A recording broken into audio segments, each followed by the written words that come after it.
All right, I've got some terracotta pots with some outdated greenery, and I thought the color of the terracotta was just getting tired, so I wanted to give them a little bit more of an updated look. So first thing I'm going to do, because I couldn't get the stems out, is clip them out.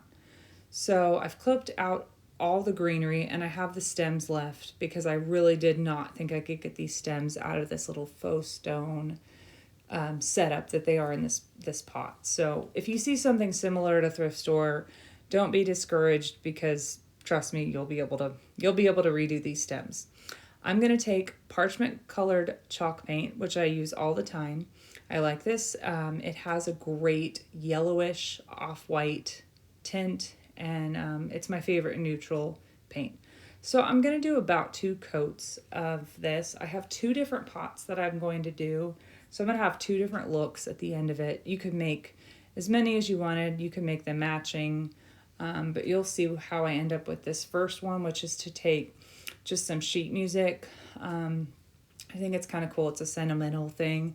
It's actually my dad's piano music, sheet music. So I'm going to Mod Podge them. I always use Mod Podge and matte to add these in little torn strips. I just think it's a fun sentimental touch, a little decorative, neat look.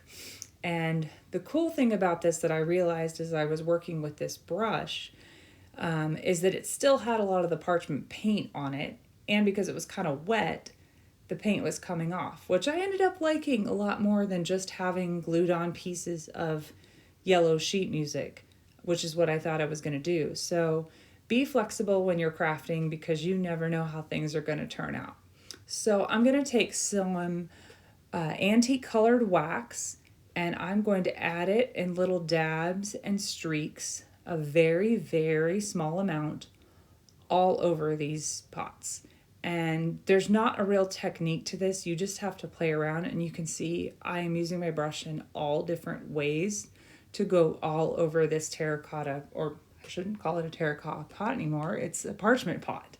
So I'm going all over, dabbing my brush, streaking my brush, and really just trying to add different layers of color to make this piece look older than it is, not from the early 2000s. So I'm going to go all over, but again, using a very small amount and trying to blend it as much as I can, dabbing and streaking the whole time. So that's what I have. This is the first pot that I did without sheet music on it, just so you can see the difference between the two. Now it's time to update the greenery. So I ended up yanking on these stems enough to be able to get them out using my wire cutters. So I took my favorite neutral greenery that I use all the time and I was able to push that in, but I wanted to make sure it was secure. So I added a little dab of hot glue and I just pushed down, and I could tell as I was pushing down that there was actually foam inside this pot with the faux stones that are stuck. So I just kept adding a little bit of hot glue just for security in all the holes that were there with these older stems. And it ended up working out a lot better than I thought.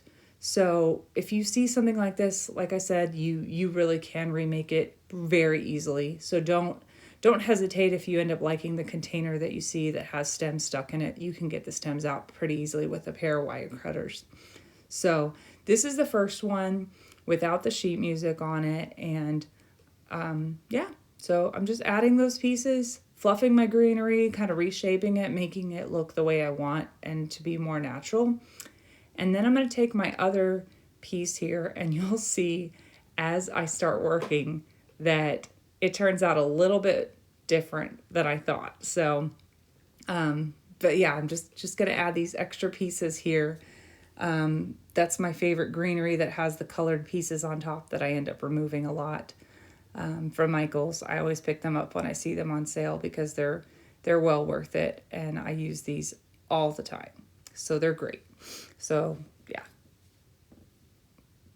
Just continuing to fluff here and working through, like I said, make it look as natural as possible. This is where my project took a little left turn. I was going to stick these pieces on these stems and I realized that it wasn't going to work. So I ended up being able to get these stems out too, which I didn't think was possible. So don't be discouraged. get yourself a pair of wire cutters. You can do it. I did it. You can definitely do it too. So I have this other piece in here, same thing, used a little hot glue to secure it, and that's, there both of them are. I didn't think they were quite done, so I took some drop cloth roses and I ended up gluing all around the top of just one of the ones. It's actually the one that had the sheet music on it. It just had this kind of romantic vibe that I was getting from the sheet music. So I thought something like a little drop cloth rose, which I've made these little rolled roses in other videos. So if you watch my other videos, you can see how quickly these come together. It's just torn drop cloth. You spin it around your finger and you secure your ends with hot glue and you have these pretty little roses. But something like this is just fun and unique, and you can totally customize it to your style, your colors, whatever you're looking for. So I ended up going all the way around the top. I think I used like 15 of these roses, but all in all, pretty happy with this update. 2 different looks, very simple, very, very quick and easy. Fun paint technique. I also coated both of these with Mod Podge just to protect the finish, just to show you guys how it ended up, but hope you enjoy.